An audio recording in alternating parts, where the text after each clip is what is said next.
Strathcona County has long been a place treasured for its rich resources. From before European contact to today, the area has been shaped and reshaped by the ebb and flow of a local economy driven by natural resources: furs, soil, coal, and oil. These resources acted like a magnet, drawing people here. And as settlers came, they developed industries, including timber and dairy, which evolved over time to meet the needs of a growing and changing population. Our story begins with furs. Flashback 12,000 years, and this landscape is being sculpted by retreating glaciers, leaving behind an elevated area of uneven knob and kettle terrain amidst a fertile plain. Animals, birds, and fish find shelter, water, and food in this unique landscape. First peoples follow the animals. Having subsisted off the land for centuries, the Cree call this place Amiskwitchi, or Beaver Hills.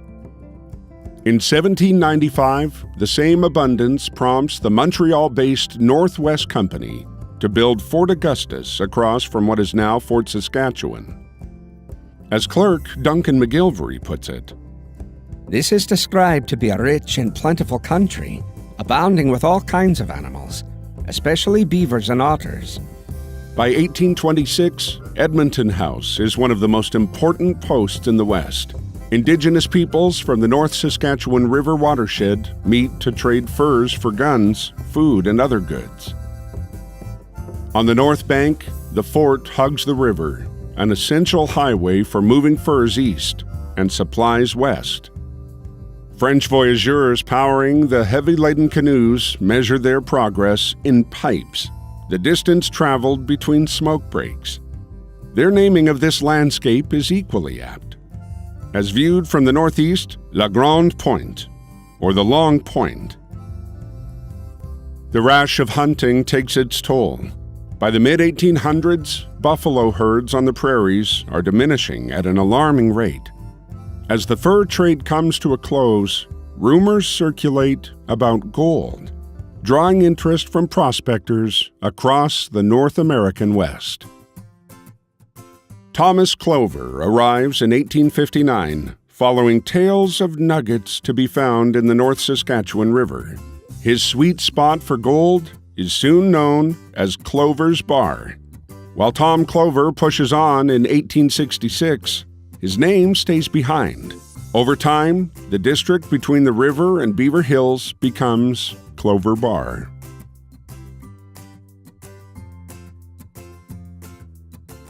These same glacial forces that create the region's knob and kettle terrain also leave behind expansive fields of fertile soil, especially at the edges of the Beaver Hills in Clover Bar. These fertile fields soon advance a robust agricultural economy that supports successful farms and flourishing communities.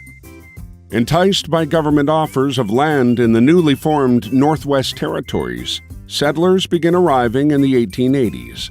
Among the first, Richard Philip Ottewell homesteads in Clover Bar and promptly harvests more than 100 bushels of oats to the acre, a bumper crop. News travels fast. By the 1890s, Clover Bar's rich soil is nearly all claimed, and communities are springing up farther afield. Settlers hail from the British Isles and Europe. Others come from closer to home, including Eastern Canada and the United States. Métis families already here take up land claims as well. In 1892, hundreds from Parry Sound, Ontario, follow Thomas Pierce, who years later, as an agent of the CPR, is credited with coining the term Sunny Alberta. Many homesteaders raise a mix of hogs, chickens, cattle, grain, and gardens. Buffeted by droughts, weeds, early frosts, and coyotes, they band together to raise barns, build roads and fences, and drive cattle to community pastures. Some supplement their income running sawmills and threshing crews, building roads, and mining coal. Indeed, numerous coal mines take root in the early 1900s, fueling furnaces and later powering trains. The entire region's most productive coal seam is named Clover Bar, a nod to the black riches embedded here.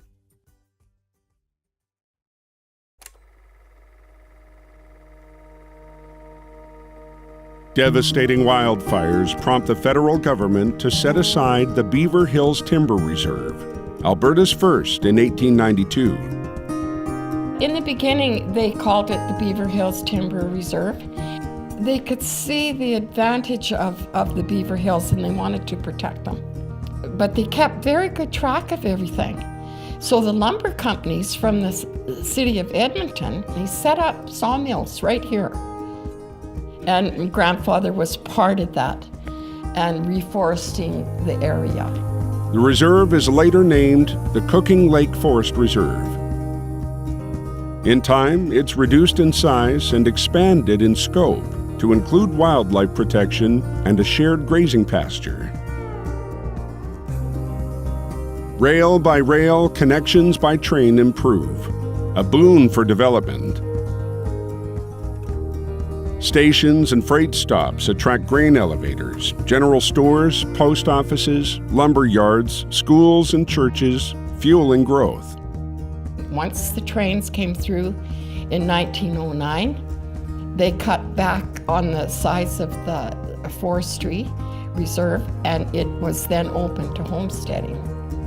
With population in the region growing fast, demand for milk, butter, and cheese shoots skyward. Dairy herds begin expanding, making good use of the area's abundant pasture land.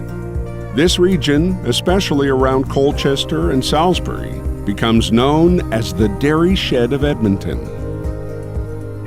After doubling between 1939 and 1960, the number of dairy producers begins to shrink. Many farmers focus on grain. Some sell their land.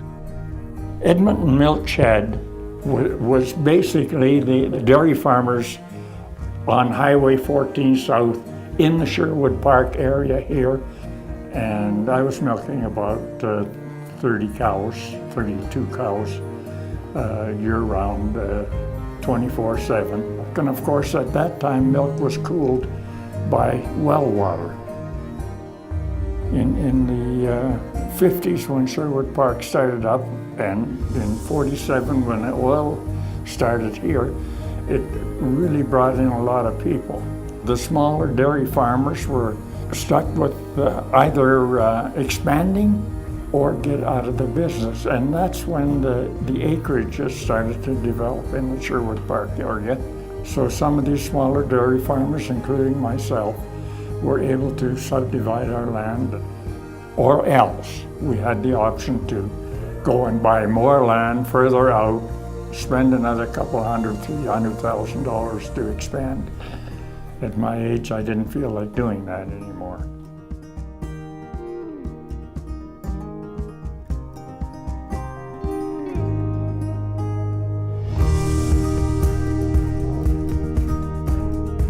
The current chapter of our history opens with the February 13th, 1947 discovery of oil at Leduc No. 1, just a few kilometers away.